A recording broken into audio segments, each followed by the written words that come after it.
Okay, get it. We just added the legendary demon. The four races live together in harmony. First thing I see on the tippy tip top.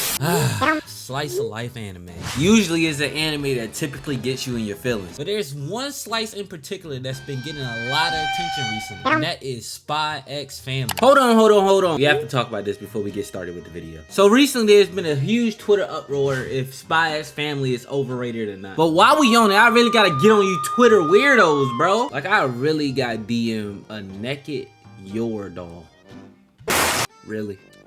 Like, bro, go watch Family Feud or something. God damn. But anyway, it's been getting a lot of hype lately. Even topping charts of #4 of all time. Now, come on now. We all know that won't last. But it could potentially be one of the greatest slices of all time. In my opinion, that means absolutely nothing. Just like yours. But back to the regular scheduled program. Now, SpyXFamily is a lot different than a lot of other anime, especially with my style of content. Because you know I usually do the savage moments and stuff like this. But this show is just so wholesome, it's hard to make a video on it. Don't get me wrong, it has its menace moments. Like with this man, Lloyd, who literally broke up with his girlfriend in front of everybody after he saw somebody propose to theirs. Like me in general, I'm pretty blunt with females, but even I would have done nothing like that. I'm not gonna cap, I probably would have. So Lloyd's basically a spy. He needs a kid for his next mission. So that's when he goes and adopts Anya. And the interactions between these two really makes the show what it is. Because when you think about it, parenting is hard, especially when you don't know what you're doing. You've never been around children at all. Like, I have a little brother and I help raise them with my mom. And the utter, like, patience it takes to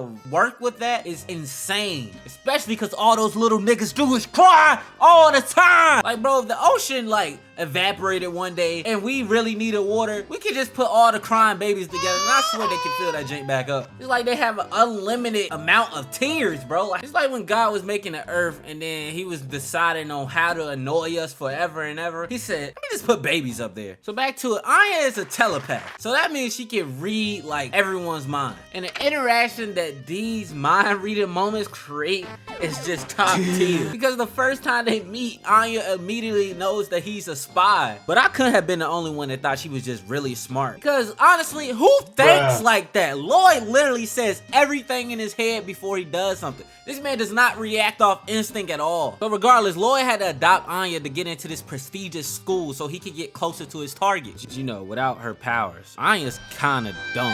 And when I say dumb, I'm not saying she dumb. Like, she is only 6, but these kids are like very advanced for 6 years old. So compared to them, she's like pretty dumb. So Anya ends up getting kidnapped. Like, one thing I love about this show is that Anya actually acts like a kid. Like, she digs in stuff she's not supposed to be in. She does stuff she's not supposed to do. And she just gives off genuine kid vibes. Like, you look at any other shonen, like, those kids don't act like kids, bro. Like, the best example gotta be Gon and Killua, bro. Cause these two little niggas took a whole hunter's exam at like a 10 or 11 years old. Like, bro.